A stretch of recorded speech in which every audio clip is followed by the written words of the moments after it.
Chegamos a mais um momento de umas pequenas reflexões que tem como tema entre o joio e o trigo. Qual é a nossa escolha? O bem e o mal é uma das dicotomias que a humanidade se depara todos os dias. Assim como o certo e o errado, a moral e o imoral, a luz e a treva, o frio e o quente, etc. Mas vamos ficar apenas com o bem e o mal. Todos os dias nos deparamos com muitas ações. Ações essas que não podemos deixar de realizá-las, porque estamos vivos e agimos naturalmente, queira sim, queira não. Sempre estamos fazendo algo, até o preguiçoso, que mesmo não querendo fazer nada, escolhe a inércia como ação. Portanto, age de alguma forma, mesmo que seja escolhendo em ficar parado. O problema é que muitas vezes fazemos a escolha errada, porque valorizamos os erros que se cometem do que as pequenas ações positivas que se realizam. E isso é uma verdade. Basta olharmos as audiências dos programas televisivos de notícias policiais, que tem muito sensacionalismo e violência. Em relação a um programa educativo, por isso que os telejornais e a mídia em geral procuram nos dar as notícias que nos mostram muitas desgraças, ações negativas de violência e poucas notícias sobre as boas ações que acontecem no mundo. Como vemos, estamos sempre no caminho contrário àquele de Deus, que procura colher o mínimo do mínimo de positivo em relação ao máximo de negativo que venhamos a praticar. Sobreveio a lei para que abundasse o pecado.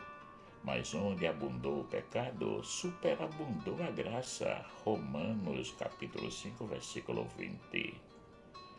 Deus está sempre nos vendo como criaturas novas, mesmo sabendo dos nossos erros e imperfeições.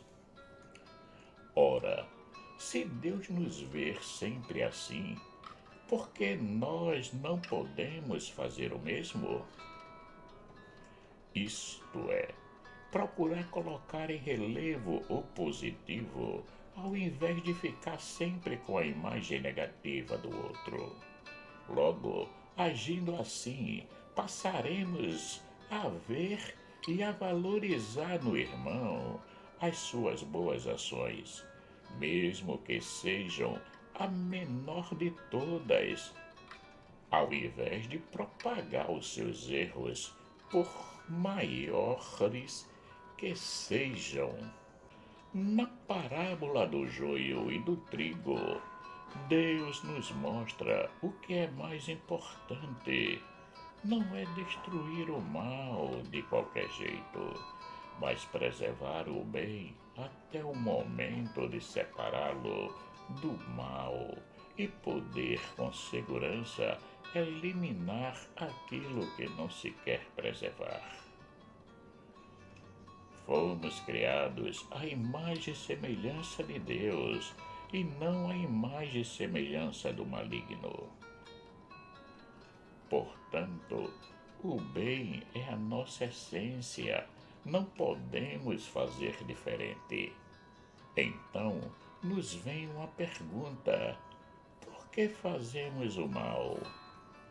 É por ação do diabo? É por opção? É por fraqueza?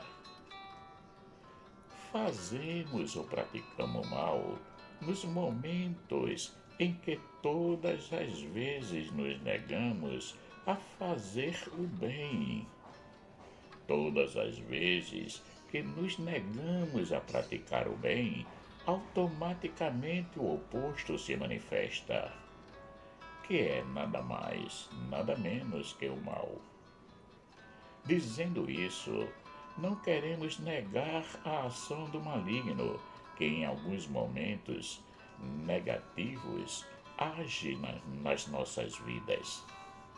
Assim como ele teve a força de induzir Eva ao pecado, também tem esse poder em nos induzir, levando-nos a praticar o mal. Porém, muitas ações negativas que praticamos são frutos da nossa negação ao bem. Logo, esse costume que muitos cristãos têm de colocar na conta do maligno tudo que se pratica de ruim não é correto, pois nós temos a capacidade de escolher entre o bem e o mal. Portanto, nem sempre as nossas escolhas é puramente ações externas, mas são bastante internas, feitas com consentimento do coração. Quando deixamos de aguar o nosso terreno fértil, que é o nosso coração, com a água viva, que é Cristo, logo, quando deixamos de viver a sua palavra e os seus ensinamentos, a aridez toma conta de nós, colocando em relevo o egoísmo, a soberba, a vaidade, o desejo de ostentação, o orgulho e, sobretudo, a maldade. Passamos a ver tudo negativamente.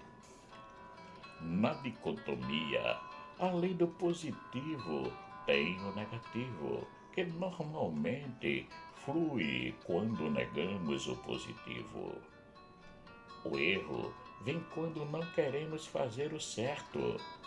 A treva só existe se nega a luz, assim como o mal só tem sua força quando nos negamos a fazer o bem. Os servos perguntaram se tirariam logo o joio sem esperar brotar o trigo. E os servos lhe disseram: quereis, pois, que vamos arrancá-lo? Mateus capítulo 13, versículo 28. O Senhor, na sua sabedoria, disse que não, porque deveria deixar crescer os dois juntos. Só na hora da colheita é que poderiam fazer com cuidado a separação das duas plantas, colhendo o trigo e queimando o joio. Deixai crescer ambos juntos até a ceifa, e por ocasião da ceifa direi aos ceifeiros: colhei primeiro o joio e atai-o em molhos para o queimar, mas o trigo ajuntai-o no meu celeiro. Mateus capítulo 13, versículo 30. No nosso dia a dia, como podemos vivenciar isso? Assim como Deus procura valorizar em nós, mesmo que seja mínimo, o positivo, também nós, como já foi dito antes, podemos fazer o mesmo diante do irmão. Devemos nos colocar numa atitude de humildade e de clemência, com um coração misericordioso. Com essa atitude, iremos em primeiro lugar acolher o irmão assim como ele é, com seus erros e acertos.